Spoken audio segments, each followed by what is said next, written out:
শুভ সকাল বন্ধুরা।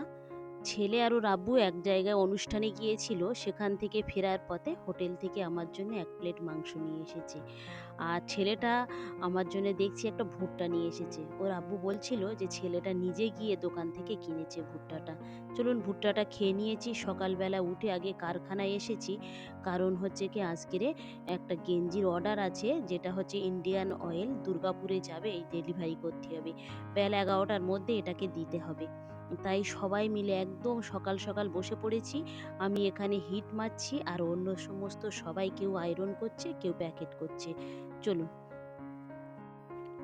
মালটা চলে গিয়েছে, এবারে আমি রান্না বান্না করব। দেখি বাজার থেকে কি এনে দিয়েছিল। তো এখানে দেখছি মিস্ত্রিদের জন্য নাস্তাও আছে, যেহেতু মিস্ত্রিরাও কাজ করছে। এগুলো সাইড করা থাক। আর এখানে দেখছি চিকেন নিয়ে এসেছে।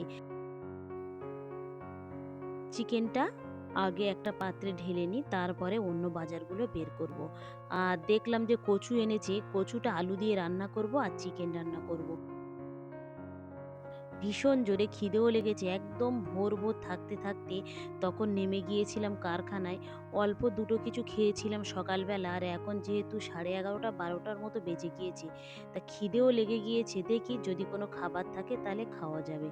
বলতে বলতেই দেখলাম এর ভিতরে সোমপাপড়ি ছিল, এক কামড় নিয়ে নিলাম। বাকি জিনিসগুলো বের করি, তারপরে ধীর স্থিরভাবে বসে একটু কিছু খেয়ে নেব। খেয়ে নিয়ে রান্নাগুলো আমি চাপিয়ে দেবো।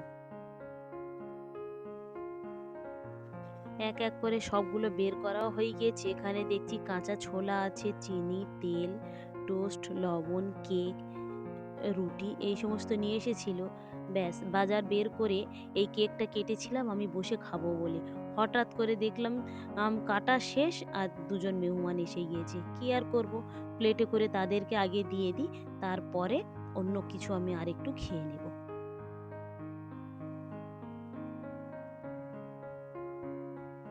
একটু কিছু খেয়ে তাড়াহুড়ো করে আমি রান্নাও চাপিয়ে দিয়েছি দুদিকে। একদিকে হচ্ছে কি কচু রান্না হচ্ছে, আর অন্যদিকে চিকেন। খাওয়া দাওয়া করে বের হয়ে পড়েছি একটু মিশনের জন্য। গিয়েছিলাম মেয়ের কাছে, কারণ মেয়েটা কালকেরে বাড়িতে আসবে। আর যে সরিষা কিনে রাখা হয়েছিল সেগুলো তো একটুও রোদে দেওয়া হয়নি। তাই আজকে রোদ উঠতে সরিষাগুলো রোদে দিয়ে ভালো করে আর একটু শুকিয়ে এগুলোকে তুলে নিচ্ছি।